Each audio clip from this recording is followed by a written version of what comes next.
Le premier à tirer la sonnette d'alarme est le porte-parole du COPIL citoyen, par ailleurs quatrième vice-président de l'Assemblée nationale. Sur sa page Facebook, Geoffroy Fumbula Libeka exprime un profond sentiment de dégoût quant à la part belle faite aux partis et autres personnalités politiques. Il annonce dans la foulée une réunion d'urgence de la société civile ce lundi pour dégager une conduite à tenir. Selon la composition du Parlement consacrée par la Charte de la transition révisée, sur 98 députés, 67 sont des personnalités politiques. La société civile et l'armée s'en sortent respectivement avec 25 et 6 députés. Configuration quasi identique au Sénat où les acteurs politiques tous bords confondus totalisent 37 membres sur 70.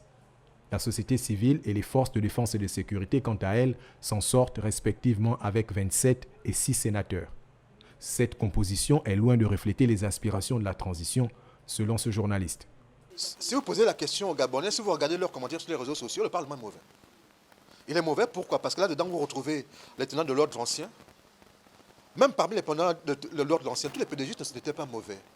Tous les pédégistes n'étaient pas des voleurs, tous les pédégistes ne faisaient pas dans les crimes rituels, tous les pédégistes ne faisaient pas dans l'humiliation des Gabonais. Mais vous regardez dans le Parlement de transition, il y a là-dedans ceux qui ont voté les mauvaises lois. Il y a là-dedans ceux qui ont détourné.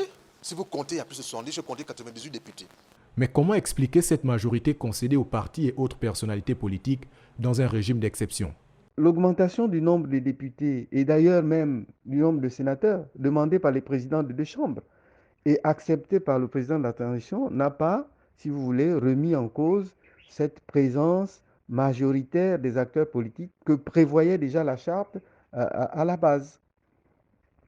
En revanche, ce qui gêne une certaine opinion, et c'est tout à fait légitime, c'est la présence de pédégistes qui n'ont jamais su dire non, alors même que la gouvernance d'Ali Bongo était de plus en plus problématique.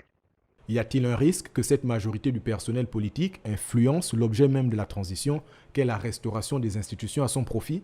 Le risque que ces acteurs politiques-là agissent dans le sens de la préservation de leurs intérêts est grand au regard de l'image et de la perception que nous avons du personnel politique gabonais. On peut le comprendre.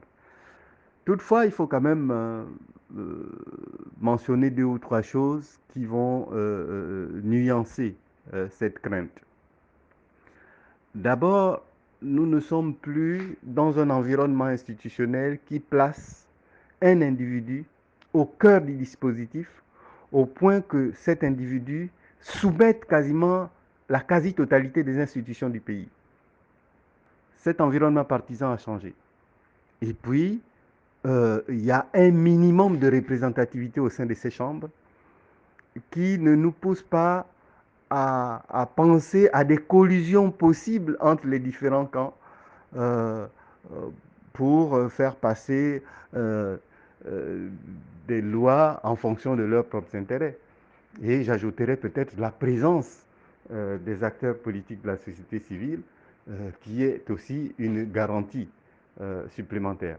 Organe essentiel dans la conduite de la transition, le Parlement aura pour, entre autres missions, de contrôler l'action du gouvernement, amender, voter ou rejeter les textes de loi dans le cadre de la restauration des institutions.